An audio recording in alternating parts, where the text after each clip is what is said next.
This year's Frequency Festival is themed around the word displacement, and we deliberately chose that to be a little bit ambiguous because we wanted artists to respond in their own particular way. So some of the work is virtual work that allows you to step into the shoes of other people's lives. But we also hope there'd be some work that covered things like migration through war or through climate change. But we also wanted to echo the conversations around the Charter of the Forest, 800 years old document, first established citizens' rights in the place where they lived. And our identity comes very much from where we live. So with the Charter of the Forest, it gave you rights to forage, gave you rights to graze your animals and to build a house. And we were asking ourselves, what is the modern equivalent of that in cyberspace? How much does this new digital realm shape our identity? I'm Daz Disley, and I created Bloom. The about with this piece is manifold. Fundamentally, it's exploring slit scan, which is a type of photography that has time as much an element that's visible in the results as space.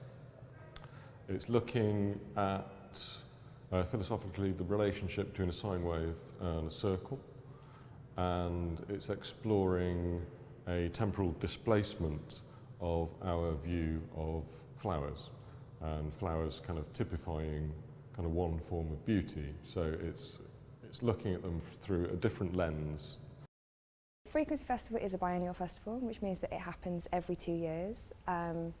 It's a long process to set up the festival. There's money that we have to raise, there's partnerships that we have to make, and now over the 6-7 years that the festival's been running, we've been able to extend those and develop those. So while we work in the city, we're able to work with new people. And essentially, it takes a long time to set up. It takes a long time to organise in terms of finding the funding, in terms of finding the right people. So when Frequency isn't happening in terms of public exhibition, it's still happening.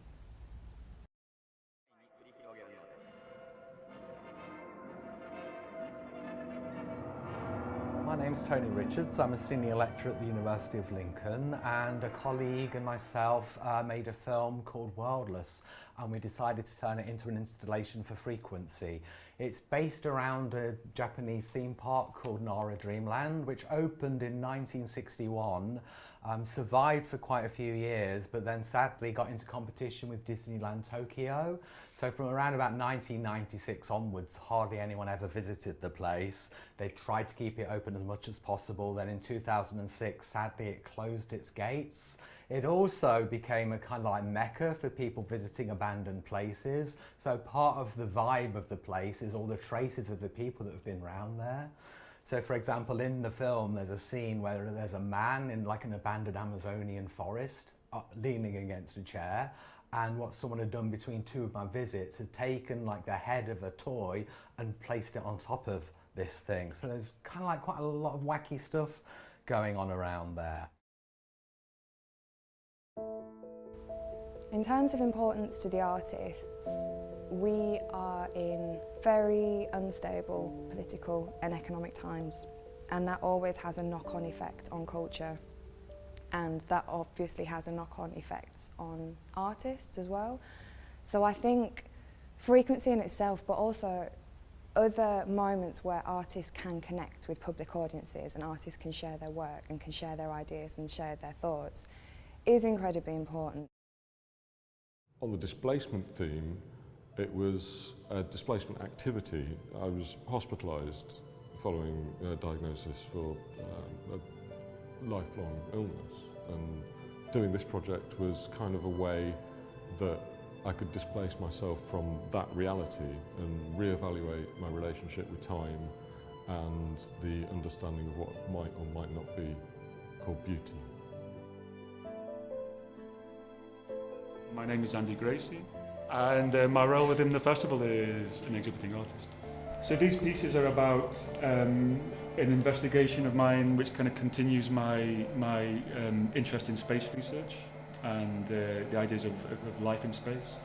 There are 3 separate pieces, Deep Data Prototype 1, Deep Data Prototype 2 and Deep Data Prototype 3. And this is the first occasion they've ever been shown together, which is a really great opportunity that Frequency has offered me.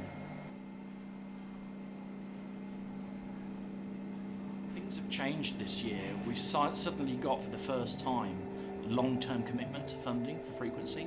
So we can already confirm there will be a Frequency 2019 and a Frequency 2021. We've not had that opportunity before.